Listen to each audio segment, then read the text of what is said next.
وہ توتلانے والا جسے کہا جائے، وہی لہجہ بچوں والا جب استعمال کریں گے، اس کو اسی لہجے میں سمجھائیں گے تو کس قدر جلدی وہ راضی ہو جاتا ہے، کس قدر جلدی مان جاتا ہے۔ خود میں نے بھی اس بات کو آزمایا ہے۔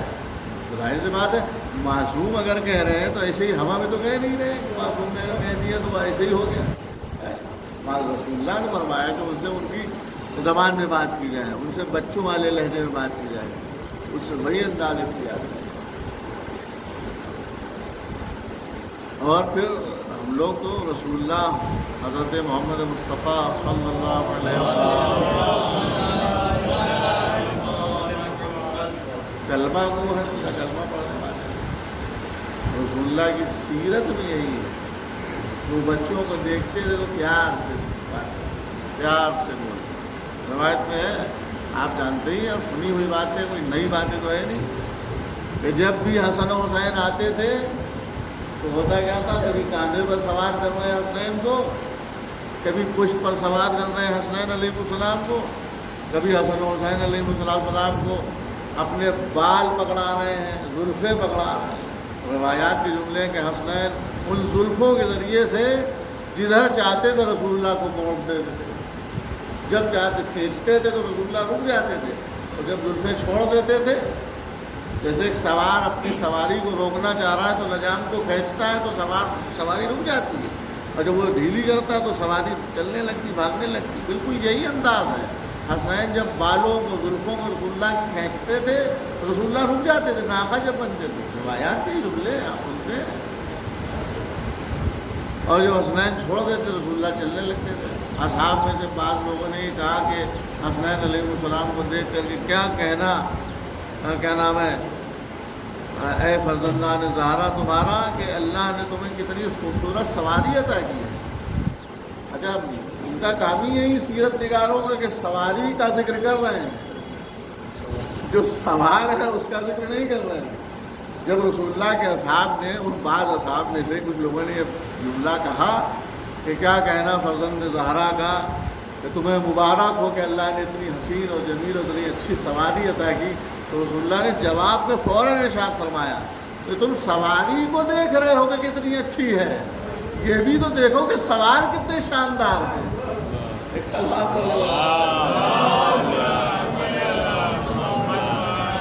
بھی تو دیکھو کہ سوار کتنے شاندار ہیں، یوں ہی تو نہیں نا یہ سوار ہم پر سوار ہیں جن کے آبے ہیں لہذا۔ اور پھر یہ بات بھی کوئی کہے کہ یہ تو حسنین علیہ السلام تھے، امام تھے، وہ دنیا میں ہونے والے آنے والے ٹائم کے لیے امام تھے، لہذا اللہ اور رسول اللہ کے لیے حکم ہے کہ وہی کرتے ہیں کہ جو اللہ کی مرضی ہوتی ہے، یہ اپنی مرضی سے کچھ نہیں کرتے ہیں۔ تو کوئی یہ کہے سننے کے بعد کہ وہاں صاحب تو یہ تو حسنین کا مسئلہ تھا، وہ رسول اللہ ان کے لیے ناقہ بنتے تھے، سواری بن جاتے تھے، تو وہ ان کا مرتبہ تھا، لیکن عام بچوں کے ساتھ بھی رسول اللہ کا یہی رویہ رہا ہے۔ روایت میں موجود ہے، کتاب میرے پاس یہی ہے، آئینہ حقوق، رسالت الحقوق، امام سجاد علیہ السلام۔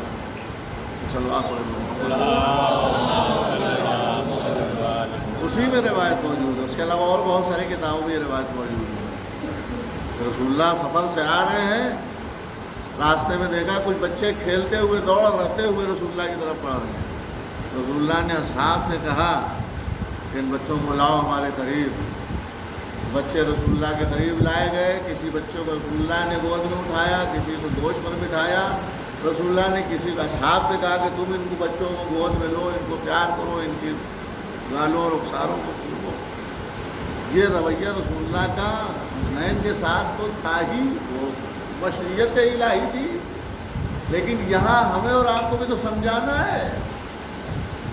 وہ یہ کہہ سکتا تھا کہ رسول اللہ کا یہ تو حسنین کے ساتھ تھا معاملہ، وہ امام تھے، وہ نواسے تھے، وہ مسئلہ الگ تھا، لیکن عام بچوں کے ساتھ بھی رسول اللہ یہی رویہ اختیار کیے، یہی طریقہ اختیار کیا۔ یہ عام بچوں کے ساتھ یہی رویہ اختیار کر کے ہم جیسے لوگوں کو درس دیا جا رہا ہے کہ دیکھو جب ہم رسول ہو کر کے بچوں کا احترام کر رہے ہیں تو تم تو کچھ بھی نہیں ہو ہمارے علم مقابل میں، تمہیں اپنے بچوں کو اس طرح سے رہا کرنا چاہیے، ان کے ساتھ اکرام اور ان کو محترم سمجھنا، ان کو پیار کرنا چاہیے۔ بعض اوقات ماں باپ بڑی سختی سے پیش آ جاتے ہیں بچوں کے ساتھ، ان کو مار دیتے ہیں، جھڑک دیتے ہیں، اور یہ باتیں ہماری صرف مردوں کے لیے نہیں جو یہاں سن رہے ہیں. اب چونکہ ریکارڈ ہو رہی ہے لہٰذا اگر یہ خواتین تک پہنچے نہیں پاتے تو وہ خواتین بھی اس بات پر عمل کریں، اس لیے کہ خواتین بھی رسول اللہ کا کلمہ پڑھنے والی ہے. لہٰذا خاص کر کے وہی لوگ، میں نے بعض لوگوں کو دیکھا ہے جو علاج میں اپنا ان کا کام نہیں ہو رہا، بچوں کو اٹھا کر رگڑ دیا. یہ سب اسلام کے خلاف ہے، مذہب حق کے خلاف ہے. دین ہمارا اس طرح کی اجازت نہیں دیتا. بعض اوقات مائیں ہی بچوں کو ایسے ایسے القاب سے یاد کر لیتی کہ جو مذہب اسلام اجازت نہیں دیتا ہے. ماں باپ بعض اوقات تیرا باپ ایسا ہی تھا تو ایسا ہے، اور یہ اس طرح کے جملے بعض اوقات مائیں استعمال کر لیتی، غصے کے عالم میں کرتی. لیکن مذہب جو ہے وہ ہمارا اس بات کی اجازت نہیں دیتا کہ مائیں یا اور دوسرے لوگ بچوں کے ساتھ کس طرح سے بہیو کریں، اس طرح سے پیش آئیں. سلوات دیکھو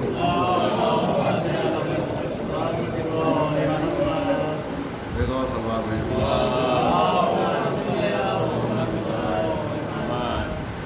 لہٰذا تربیت کے سلسلے میں رسول والے رسول نے بے انتہا حدیث میں ارشاد فرمایا. خود مولا کائنات حضرت علی ابن ابی طالب تربیت کے سلسلے میں فرمایا ہے. ایسا نہیں چھوڑ دیا کہ بے لگام ہے کہ بچوں کو جیسے چاہو ویسے تربیت کرو، نہیں. بچوں کو شروع سے ہی، ایک تو تربیت کے سلسلے میں شاید کسی معصوم کا قول ہے، مجھے نہیں معلوم ہے کسی عالم کا قول ہے، لیکن اچھا ہے. کیا ہے کہ اگر بچے کی تربیت کرنا چاہتے ہیں ماں باپ تو پہلے اپنی تربیت کریں. جب خود تربیت یافتہ ہوں گے تو جو ان کی آغوش میں آئے گا وہ خود بخود بہترین تربیت پاتا چلا جائے گا. ایک سلوات لے لیں.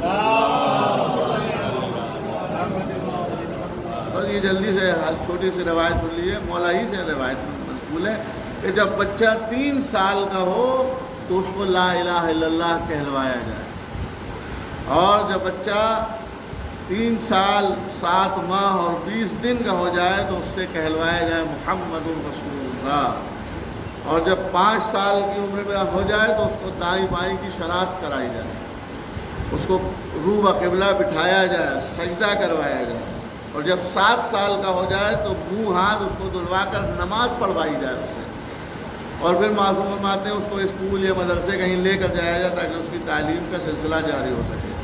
پھر فرماتے ہیں کہ جب 9 سال کا ہو جائے بچہ تو اس کو جو ہے نماز کا حکم دیا جائے.